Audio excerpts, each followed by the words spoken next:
All right, I love using Flipgrid in my classroom. It gives my students a voice in a different way.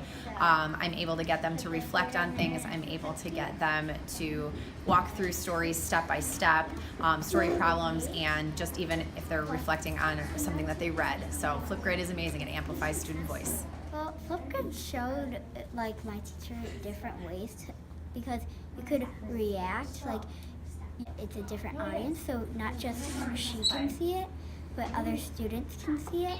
And I think it's really fun that you can create your own selfie and you can just have fun with it. And you could also watch other people's videos to get inspired to have an idea. So if you go to Flipgrid, you can just Google that. As soon as you create an account, you'll click that blue grid button, and you're creating a grid, giving it a very generic topic because the free version only comes with one grid. They'll give you a grid code that you'll share with your students, and you can share that using Seesaw, Teacher Ease, Google Classroom, anything that you use for sharing links and resources. You can keep the security and privacy the way it is or make it password protected to preserve student privacy. You can customize the background and make it look pretty if you wish, and then you'll just create your grid. And that's the grid that you're going to use with students, and you can keep changing the topic, right? So I'm going to go ahead and create a topic here for my 6th grade ELA class, clicking on that plus button, and maybe I'm going to give it a topic of, I don't know, literary devices. And I'm going to ask students to use Flipgrid to respond to literary devices that they're finding in their nightly reading. So it's going to default to 1 minute and 30 seconds, which is plenty of time to speak about your topic or your idea. And at the bottom here where it says description or question down here, you can just pose the question that students are going to respond to. So I'll go ahead and type in here, share a lit device that you found while reading last night. And then I'm going to go ahead and I'm going to create that topic. This is the link that I'm going to share with my students. So to give you the student perspective, I'm going to paste that link into another tab in my browser, and then it's going to open up as the grid that students see. So they can click on that little plus button, and now they're responding to the literary device topic that I have already created for them.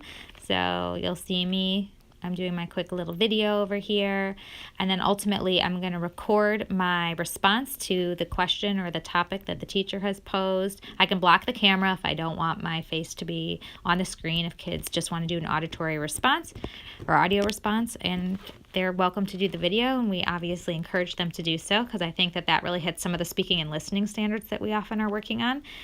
And that's it. They're going to click on that record button. It's going to give them a 3, 2, 1. They're going to do their response. You can't really hear it because I'm doing a voiceover right now.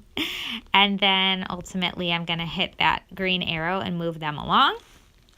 And then it's going to get posted over to my Flipgrid. Of course, we got to do a selfie first, right? And the students absolutely love the selfie. So let's stop and do that for a second. Hey. And you can put a sticker because why not? My coffee cup should be with me wherever I go. Last thing we're going to do is add our name. You don't even need to do your email address, and then students go ahead and they post that information, and that goes to the Flipgrid. And now students are able to see everybody's response, hear them, they're able to respond to them. It becomes very social media in nature where you can like ideas, give it a thumbs up, you can change the emojis around, and it's a great way for students to hear each other's thinking or hear their ideas, and then just to share. It's just a community of sharing, and it's just a really great way, I think, to leverage the technology that we have, and to also use it for constructive feedback. So check that out, Flipgrid.